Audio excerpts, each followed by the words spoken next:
Shalom Bapak dan Ibu, saudara-saudara terkasih.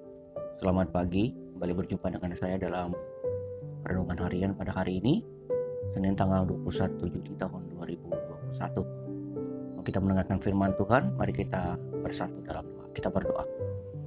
Bapa, terima kasih untuk pagi hari yang indah yang Tuhan berikan kepada kami. Pada saat ini, Tuhan telah pelihara dengan begitu sempurna sepanjang malam dalam peristirahatan kami. Dan saat ini Bapak, kami hendak melakukan berbagai kegiatan dalam pekerjaan dan keluarga kami. Namun sebelumnya Tuhan, kami rindu untuk mendengar firman Tuhan yang akan mengawali hari kami pada hari ini.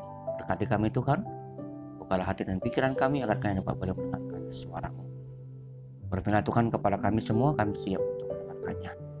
Di dalam nama Tuhan kami, Yesus Kristus, kami sudah berdoa. Amin. Baik Bapak dan Ibu yang terkasih, firman Tuhan yang akan saya bacakan terambil dari Injil Markus pasal yang keempat, ayat yang ke-37 sampai dengan ayat yang ke-40. Demikian saya akan bacakan untuk kita dengarkan bersama. Lalu mengamuklah taufan yang sangat dahsyat dan ombak menyembur masuk ke dalam perahu sehingga perahu itu mulai penuh dengan air. Pada waktu itu Yesus sedang tidur di buritan di sebuah tilam. Murid-muridnya membangunkan dia dan berkata kepadanya, "Guru, engkau tidak peduli kalau kita binasa?" Ia pun bangun, menghardik angin itu dan berkata kepada danau itu, "Diam, tenanglah."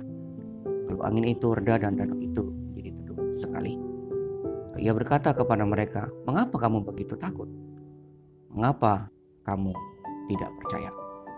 Demikian pembacaan firman Tuhan. Yang berbahagia adalah kita semua yang tidak hanya membaca, tidak hanya mendengarkan, tetapi juga memeliharanya untuk melakukannya dengan setia dalam kehidupan kita setiap hari. Bapak dan Ibu terkasih, saya berikan tema kecil dan renungan pada pagi ini, yaitu ketakutan adalah musuh iman. Jadi saya ulangi, ketakutan adalah musuh iman. Ketakutan memang adalah sesuatu yang sangat berbahaya bagi iman kita. Kenapa saya mengatakan demikian? Karena ketika kita takut, biasanya iman mulai bergoncang. Iman mulai goyah. Kita mulai berpikir yang tidak sesuai dengan apa yang Tuhan kehendaki. Awalnya kita yakin dan percaya, tapi kemudian mulai kita mengendur. Perlahan kita mulai goyah, ragu-ragu, dan kemudian menjadi putus asa, tidak tahu apa yang kita lakukan, dan kemudian kita menyangkal, dan seterusnya. Ada banyak orang yang karena ketakutan dalam hidupnya, mereka beralih, iman mereka goyah, dan mereka tidak lagi percaya kepada Kristus Tuhan kita. Itulah yang juga dialami oleh para murid yang kita baca tadi dalam Injil Markus pasal 4. Tentu saja kita tidak meragukan mereka dengan latar belakang sebagai para nelayan yang biasa beraktivitas menangkap ikan di danau Galilea. Tetapi apa yang terjadi? Karena angin taufan itu, kita melihat bagaimana mereka sangat ketakutan. Ini sesuatu yang sebenarnya sangat ironi.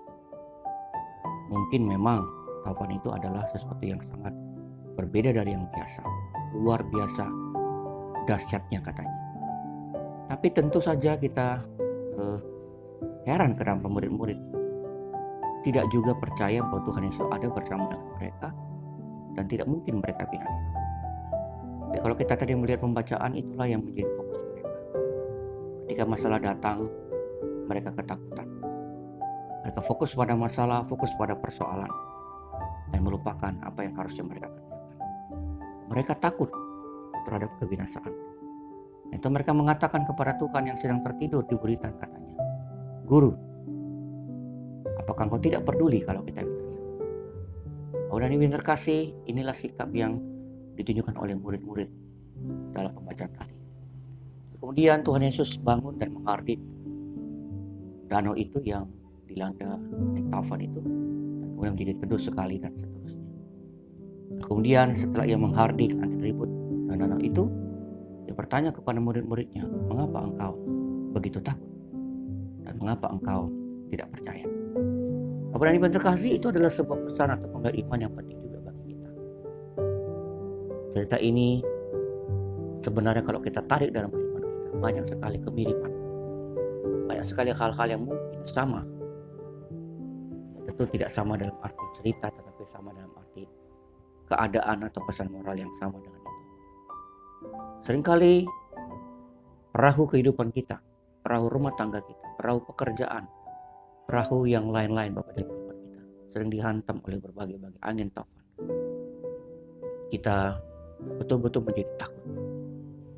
Kita merasa bahwa kita ditinggalkan. Kita merasa bahwa kita tidak mampu lagi.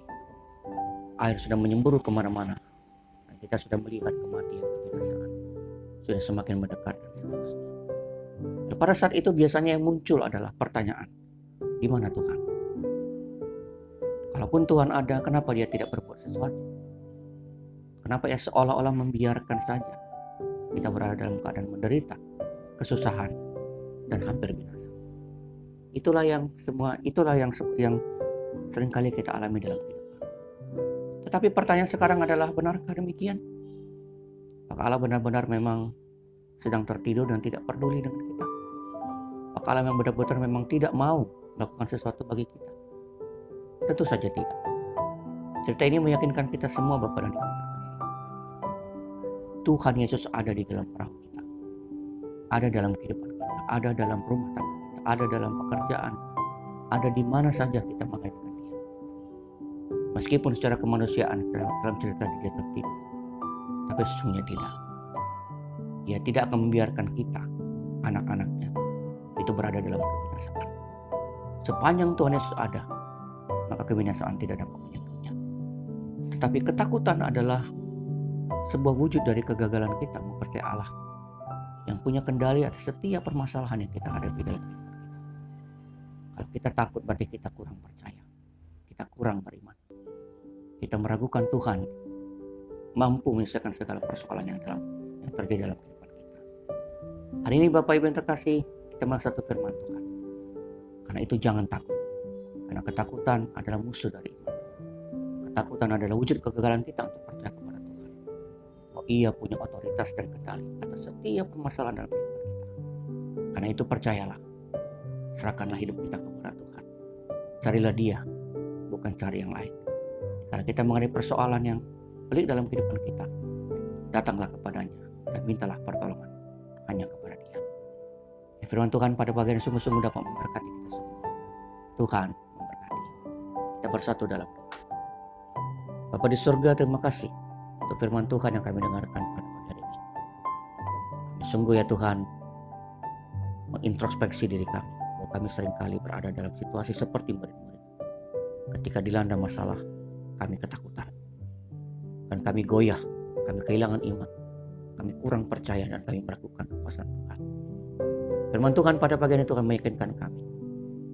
Kami sungguh-sungguh percaya kepada-Mu dan tidak meragukan Engkau. Kami sungguh-sungguh Tuhan meyakini bahwa sepanjang Engkau ada dalam kehidupan kami, maka kami tidak akan Engkau biarkan berada dalam penderitaan. Terima kasih Tuhan. Berkati kami sepanjang hari ini, berkati segala pekerjaan yang usaha kami lakukan. Berkati seluruh anggota keluarga kami Tuhan dimanapun mereka berada. Jauhkan kami Tuhan dari hal-hal yang tidak kami inginkan. Terima kasih Bapak, inilah doa dan syukur kami Tuhan kepada-Mu. Yang kami persembahkan hanya di dalam satu nama. Itu adalah Tuhan kami Yesus Kristus. Yang adalah Tuhan dan Juru Selamat kami yang hidup. Amin. Shalom Bapak Ibu, selamat pagi. Tuhan memberkati kita semua.